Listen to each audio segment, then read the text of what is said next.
যে আমরা কিভাবে ঢুকছি, প্রথমে ওয়ালটা কেমন পেলাম, তারপরে ড্রিল করলাম, তারপরে দেয়াল ভাঙলাম, ভিতরে গিয়ে কী পেলাম, this and that everything is documented. এই কাজগুলো যখন করতে যাই, ওই সেলটার ভেতরে 3টা ডেডিকেটেড টর্চার রুম পাওয়া গেল। সেই টর্চার রুমগুলোতে সাউন্ড প্রুফ করা, ছাদে সাউন্ড প্রুফ করা, চারিদিকে সাউন্ড প্রুফ করা, এর ভেতরে অজস্র টর্চারের ম্যাটেরিয়াল আছে। কিন্তু তারা যেটা করেছিল, এই রুমগুলোর ভেতরে গার্বেজ, ময়লা, আবর্জনা, ভাঙ্গাচোরা চেয়ার, ফার্নিচার, কাপড়, নোংরা জিনিস, এগুলো দিয়ে ডাম্প করে রাখছে রুমের ভেতরে, যে আপনি ঢুকতে পারবেন না। এইটা আমরা ক্রমান্বয়ে ক্লিন করতে থাকলাম। ক্লিন করে অনেক ভারী যেগুলো ফার্নিচার, এগুলোকে সরাই ফেললাম। নিচে কাপড় চোপড়, ময়লা আবর্জনা, ছোটোখাটো লাঠি, তারপরে ওই যে ছাদে ঝুলানোর জন্য যে কপি কল ছিল সেগুলো, এগুলো ভাঙা অংশ কিছু কিছু এগুলো পাওয়া গেল। দেয়াল থেকে সাউন্ড প্রুফিংয়ের ম্যাটেরিয়ালগুলো ভেঙে ফেলছে। সে ওই যে শোলা টোলা যেগুলো দেয়, এগুলো কিছু অংশ আছে, কিছু নাই। এগুলো সরিয়ে সরিয়ে আমাদের ইনভেস্টিগেশনরা দেখার চেষ্টা করছিলেন যে এটা কি আছে। এখন যে কোনো ব্র্যান্ডের পুরাতন এসি বদলে নতুন ওয়ালটন এসিতে উপভোগ করুন 25% ছাড়।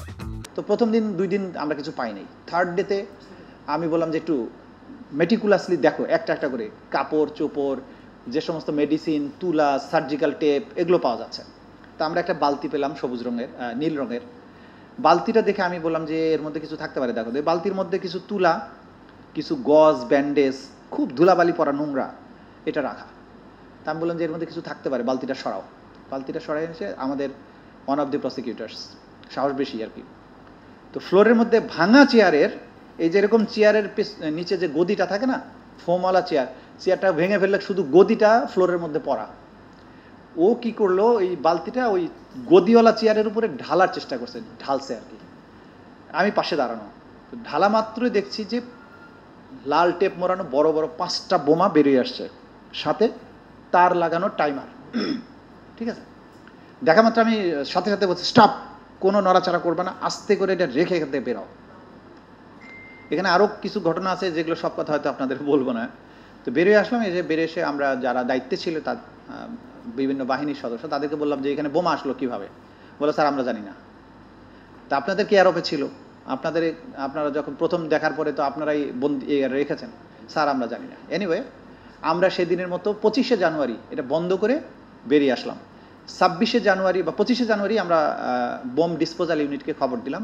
তারা 27শে জানুয়ারি তাদের পুরো ইউনিট নিয়ে সেখানে বোম ডিসপোজালের জন্য গেলেন। যাওয়ার পরে তাদের সেই বোম ডিসপোজাল ইউনিটের সেই সমস্ত ম্যাটেরিয়ালস নিয়ে, হেলমেট, তারপরে বুলেট প্রুফ জ্যাকেট ট্যাকেট, এগুলো নিয়ে ওনারা ওই বোমা 5টা বোমা একসাথে লাগিয়ে একটা টাইমারের সাথে সংযুক্ত করা ছিল। তো সেইটাকে বের করে নিয়ে আসলেন। নিয়ে এসে বাইরে এনে ওয়ান আফটার অ্যানাদার ওটাকে প্রথমে বিচ্ছিন্ন করলেন, করে একটা একটা করে বিস্ফোরণ ঘটালেন। সেটা পুরোটা ডকুমেন্টেড করা, সেটার জন্য জিডি করা আছে, এবং বোমাগুলোর আলামত সিজ করে সেগুলো ফরেন্সিক করা হয়েছে। যা যা আইনগত প্রক্রিয়া করা সেগুলো করা হয়েছে। আমরা জিজ্ঞাসা করলাম যে এই যে বোমাটা ছিল, এটার পাওয়ার কেমন। তো ওনারা বললেন যে একসাথে যেহেতু ছিল, এটা যদি একসাথে এক্সপ্লোডেড হতো তাহলে পুরো বিল্ডিংটা উড়ে যেত।